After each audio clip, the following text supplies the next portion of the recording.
कारण काय होतं, सकाळच्या धावपळीत आपल्याकडे टाईम नसतं, पण मुलांना काहीतरी हेल्दी असं ब्रेकफास्टसाठी किंवा लंचसाठी आपल्याला पॅक करावं लागतं. तेव्हा काय होतं की काय करावं हेच प्रश्न सगळ्यांना पडतं. तर अशा पद्धतीनं सुद्धा आपण मुलांच्या बॉक्ससाठी किंवा कोणी वेट लॉस करत असाल तर त्यांच्या ब्रेकफास्टसाठी सुद्धा तुम्ही असं एक हेल्दी हाय प्रोटीन रेसिपी बनवू शकता. इथं आज आपण बनवणार आहोत हाय प्रोटीन ब्रेकफास्टसाठी खूपच हेल्दी रेसिपी. हे बघा, इथं मी हे चणा घेतलेला आहे आणि चणा हे 7 ते 8 तासासाठी भिजवत ठेवलं होतं. आता हे भिजलेलं चणामधलं आपल्याला पाणी काढून आणायचं आहे. एक मिक्सरचं भांडं घेऊयात आणि त्यामध्ये हे भिजलेलं चणा घालूयात.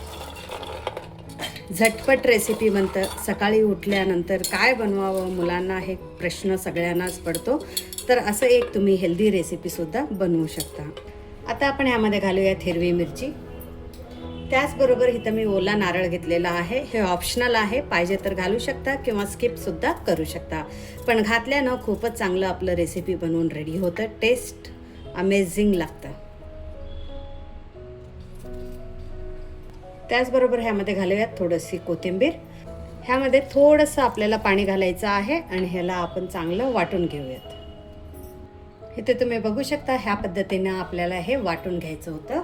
खूपच बारीक असं हे वाटून घेतलेलं आहे. इथे तुम्ही बघू शकता टेक्स्चर. आता ह्यामध्ये साधारण 1/4 कप इतकं आपल्याला बेसन घ्यायचं आहे आणि त्याचबरोबर एक अर्धा वाटी आपल्याला रवा घ्यायचा आहे. जे आपलं बॉम्बे रवा असतं ना उपीटचं, तेच घ्यायचं आहे. जर तुमच्याकडे चिरोटी रवा असेल, बारीक रवा असेल, ते सुद्धा तुम्ही ह्यामध्ये घालू शकता. आता ह्यामध्ये घालूयात दही. साधारण इथं मी 2 चमचा इतकं दही घेतलेलं आहे आणि हे मोठं स्पून असल्यामुळं 1 स्पून मी इथं घेतलेलं आहे. उपीट खायच्या स्पूननं बघायला गेलं तर 3 चमचा इतकं इथं मी दह्याचा वापर केलेला आहे. आता घालूयात चवीपुरतं मीठ, थोडंसं पाणी आणि परत एकदा आपल्याला हे बारीक असं वाटून घ्यायचं आहे.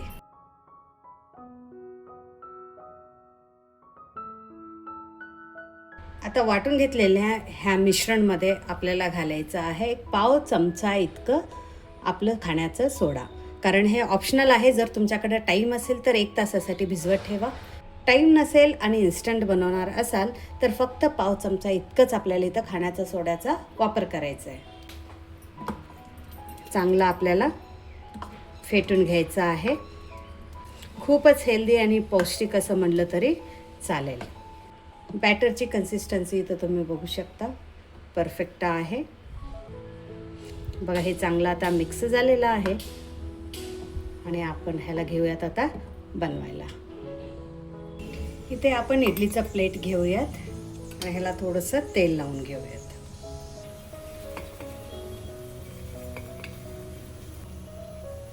इडलीच्या प्लेटमध्ये बॅटर घालायच्या आधी आपल्याला एकदा हे चांगलं फिरून घ्यायचं आहे आणि नंतर आपण ह्यामध्ये घालूयात.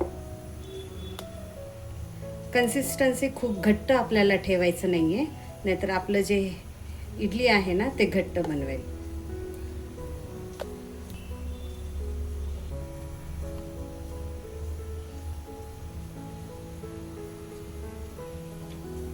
इथे साईडला मी इडलीच्या भांड्यामध्ये थोडं पाणी घालून प्रीहीट करायला ठेवलं होतं. जसं आपण इडली बनवतो ना त्यावेळेस आपण जसं पाणी गरम करतो त्याच पद्धतीने आधी आपल्याला इथं पाणी गरम करून घ्यायचं आहे.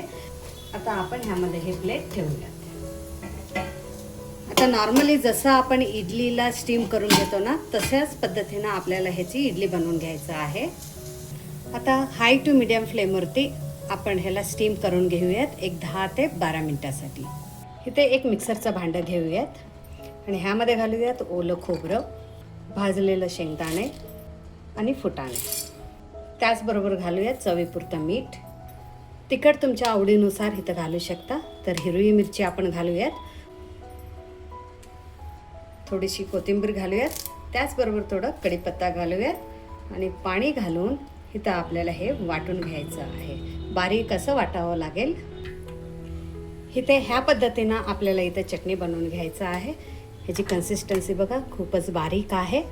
जर तुम्हाला चटणी इडलीसोबत घट्ट आवडत असेल तर घट्ट ठेवा आणि पातळ आवडत असेल तर पातळ बनवा. आता एका बाउलमध्ये आपण चटणी काढून घेऊयात. ह्याच मिक्सरच्या भांड्यामध्ये थोडंसं पाणी घालून घेते. आपण ह्या चटणीला सिंपल फोडणी असं घालून घेऊयात. ह्या फोडणीसाठी फक्त मी तेल, जिरं, मोहरी, कढीपत्ता आणि हिंगचा वापर केलेली आहे. चांगलं मिक्स करून घेऊयात. आपली चटणी रेडी झालेला आहे. इडली काय झाले ते बघूयात. चटणी बनवेपर्यंत इडलीसुद्धा रेडी झालेला आहे. हे बघा, खूपच छान आणि सॉफ्ट आपलं इडली झालेलं आहे. हे थोडं थंड करायला ठेवूयात. आपलं high protein healthy instant idli बनवून रेडी झालेलं आहे. सुपर. बघा, इथे आपलं healthy high protein breakfast ready आहे. हे बघा, सुपर. तेवढं सॉफ्ट आहे आणि छान सुद्धा बनलेलं आहे. आज सुद्धा तुम्ही बघू शकता चांगलं शिजलेलं आहे. स्टीम करताना गडबड करायला जाऊ नकात, घाई करायला जाऊ नकात. थोडंसं एक 5 मिनिट एक्स्ट्रा ठेवलात तरी हरकत नाही, पण ह्याला चांगलं तुम्ही शिजवून घ्या. कारण काय होतं की ह्यामध्ये आपण तांदळाचं पीठ, उडद काही वापरलेलं नाही आहे, फर्मंटसुद्धा केलेलं नाही आहे. त्यासाठी ह्याला तुम्ही चांगलं बीट करा आणि चांगलं शिजवून घ्या. वाव, नारळाच्या चटणीसोबत एक नंबर रेसिपी म्हणायला हरकत नाही. तोंडात टाकताच विरघळतं. कापसाहून मऊसूत, लोण्याहूनही सॉफ्ट आपलं हे रेसिपी बनलेलं आहे. फर्स्ट टाईम खाताना सगळ्यांना आवडेल असंच नाही, पण हे हेल्दी असल्यामुळं तुम्ही हे चटणीसोबत किंवा सांबारसोबत खाल्लात तर तुमची ही फेवरेट रेसिपी होईल, तुमचं फेवरेट डिश होईल. तर तुम्ही ह्या पद्धतीने एकदा इडली बनवून बघा. खूपच छान आणि इन्स्टंट आपलं इडली होतं. पण इडली थंड करायला जे ठेवताना त्यालासुद्धा एक 5 मिनिट टाईम द्या, म्हणजे हे सगळं चांगलं सेट होतं. इथे तुम्ही बघू शकता किती छान आपलं इडली झालेलं आहे. खरं सांगते, ह्या चटणीसोबत बेस्ट कॉम्बिनेशन म्हणलं तरी चालेल, A1 रेसिपी म्हणलं तरी चालेल. इतकी छान ही इडली झालेली आहे. नक्की एकदा करून बघा आणि तुमची ही रेसिपी कशी आली ते नक्की मला कमेंट करून सांगायला विसरू नका. परत भेटूयात असंच नवनवीन रेसिपीजसोबत प्रतिभाज रेसिपी मराठीमध्ये. थँक्यू.